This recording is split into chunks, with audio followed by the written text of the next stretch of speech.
सालों बाद उसकी कॉल आई मेरे पास। यही रात के करीब 1:30 बज रहा था। मैं जागा हुआ था, फेसबुक पर नावल रीड कर रहा था। अचानक एक अनजान नंबर से कॉल आई। मुझे समझ में नहीं आया कि इतनी रात को आखिर कौन हो सकता है। मैंने सोचा इग्नोर कर देता हूँ, अगर कोई ज़रूरी कॉल होगी तो दोबारा आएगी। मैंने इग्नोर कर दिया। वो फिर आ गई। मैं इस बार कॉल उठा ली। मैंने हेलो बोला। सामने से आवाज़ आई हेलो। अचानक से पूरा मूड बदल गया, क्योंकि ये आवाज़ जानी पहचानी सी लग रही थी। ये आवाज़ सुनते ही आंखों के सामने अंधेरा छा गया।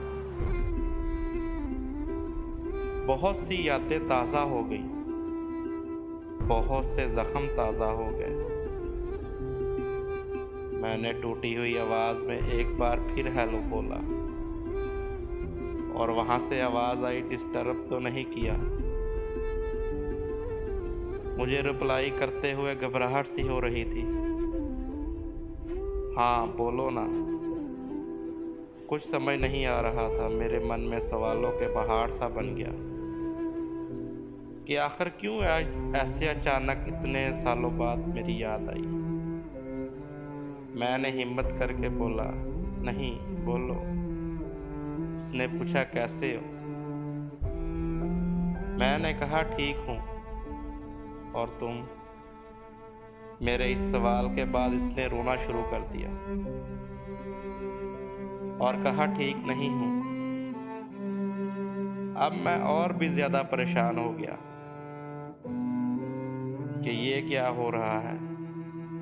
क्यों इतने सालों बाद देर रात को कॉल आई और रोना शुरू हो जाता है। मैंने छुपाया और बात की तो पता चला कि वो जिसके साथ थी उसने उसको किसी और के लिए छोड़ दिया। और जैसे जैसे बता रही थी कि जिस तरह वो गिड़गिड़ाई इसके लिए, इसके प्यार के लिए, इसे रोकने के लिए, इस तरह मैं भी गिड़गिड़ाया था। एक दिन इसके लिए, इसके प्यार के लिए। और जिस तरह इस लड़के ने मुड़कर नहीं देखा, ऐसे इसी तरह इसने भी नहीं मुड़कर देखा था। मेरे आंखों में आंसू थे और चेहरे पर मुस्कुराहट थी कि किसके कर्मों की सजा इसे बाखूबी मिली है। किसी के सच्चे प्यार को ठुकराने की सजा बड़ी शिद्दत से मिली है। वो रोते रोते मुझसे माफ़ियाँ मांगने लगी।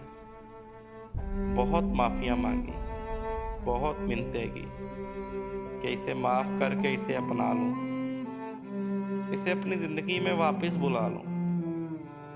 मैंने कई साल प्यार किया था। कई साल लग गया मुझे इसके प्यार से उभरने में। वो लौटी तो ऐसे लगा जैसे मेरी ज़िंदगी, मेरी खुशियाँ लौट आई हैं। मैंने उसे माफ़ कर दिया। फिर उसने मुझसे पूछा, क्या तुम मुझे अपना लोगे? इस सवाल के सुनते ही मुझे वो सारे दिन, सारी रातें, सारे किस्से दोबारा याद आ गए।